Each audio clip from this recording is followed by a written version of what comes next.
personnes qu'on accueille ici ont pour une majorité subi un traumatisme crânien et pour une partie plus infime, un accident vasculaire cérébral.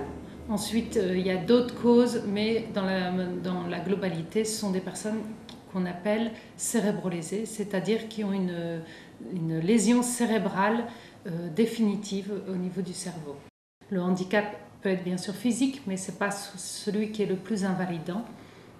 Le handicap est surtout cognitif et comportemental, et avec un changement de personnalité forte, ce qui fait que la personne ne peut plus reprendre le projet de vie qu'elle avait de façon antérieure, comme elle pouvait l'imaginer.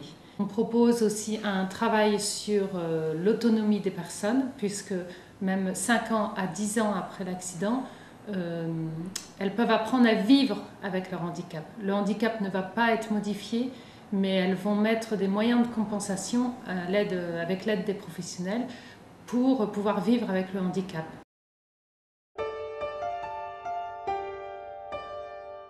On voulait un lieu qui soit beau et pour que les personnes soient fières d'y être et que déjà les lieux puissent apporter un réconfort aux personnes et soient aussi un atout pour les professionnels pour l'accompagnement.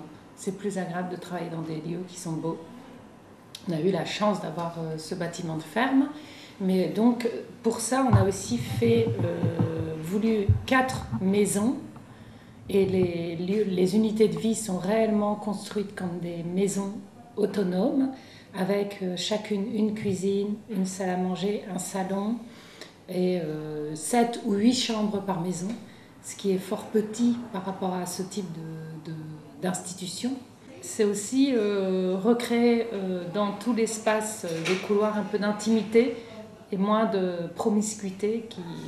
Ces personnes sont amenées à vivre en collectivité alors que ce n'était pas forcément leur désir de départ. Donc elles subissent la collectivité, donc essayer d'apporter le maximum d'intimité et de lieux d'intimité dans l'établissement.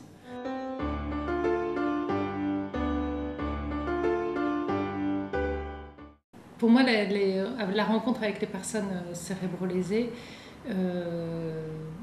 ça a d'abord été la rencontre avec des personnes.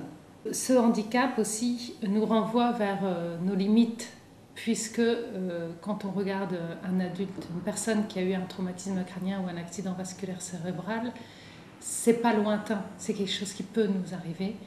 Et je trouve que notre société, il est important que dans la société, il y ait des lieux où des personnes qui ont eu un accident de vie, là on parle de la cérébrolésion, mais on pourrait élargir ça à d'autres types d'accidents de vie, puissent encore avoir une place dans notre société et être fiers d'avoir un projet de vie et de poursuivre leur projet de vie.